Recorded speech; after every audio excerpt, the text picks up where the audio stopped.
భారత స్టార్ బ్యాటర్లు విరాట్ కోహ్లీ, రోహిత్ శర్మల భవిష్యత్తు గురించి మాజీ స్పిన్నర్ హర్భజన్ సింగ్ మాట్లాడాడు. 2024 టీ20 ప్రపంచ కప్ తర్వాత కోహ్లీ, రోహిత్ పొట్టి ఫార్మాట్లకు వీడ్కోలు పలికిన విషయం తెలిసిందే. టీమిండియాలో కీలకంగా ఉన్న వీరిద్దరూ వన్డేలు, టెస్టుల్లో ఎన్నాళ్లు కొనసాగుతారనే విషయం నెలకొంది. ఈ అంశంపై హర్భజన్ సింగ్ తాజాగా స్పందించాడు.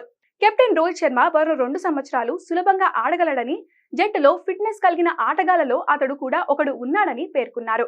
37 ఏళ్ల రోహిత్ వన్డే ప్రపంచ కప్ 2027 వరకు ఆడడంపై దృష్టి పెట్టాడని బజ్జీ వివరించాడు. రోహిత్ మరో 2 ఏళ్లు సులభంగా ఆడగలడు. విరాట్ కోహ్లీ ఫిట్నెస్ గురించి ప్రత్యేకంగా చెప్పాల్సిన పని లేదు. అతను 5 ఏళ్ల పాటు ఆడగలడు. జట్టులో ఎక్కువగా ఫిట్ గా ఉన్న ఆటగాడు అతడే కావచ్చు. కోహ్లీ ఫిట్నెస్ గురించి అతడితో పోటీ పడుతున్న యువ ఆటగాళ్లను అడగండి. ఈ విషయంలో విరాట్ 19 ఏళ్ల కుర్రాడిని కూడా ఓడిస్తారు. విరాట్, రోహిత్లలో చాలా క్రికెట్ మిగిలి ఉందని నేను నమ్ముతున్నాను. వారు ఆటను కొనసాగిస్తారా లేదా అనేది వారి నిర్ణయంపై ఆధారపడి ఉంటుంది. వారు తగినంత ఫిట్ గా ఉంటే నిలకడగా రాణించి జట్టుకు విజయాలను అందిస్తూ ముందుకు సాగాలి అని హర్భజన్ సింగ్ వివరించాడు. ఇటీవలే శ్రీలంకతో జరిగిన వన్డే సిరీస్ లో రోహిత్ శర్మ 2 అర్ధ శతకాలతో రాణించాడు. విరాట్ కోహ్లీ మాత్రం నిరాశపరిచాడు. 3 ఇన్నింగ్స్ లో కలిపి 58 పరుగులు మాత్రమే చేశాడు. ఈ సిరీస్ ను భారత్ 0-2తో కోల్పోయింది.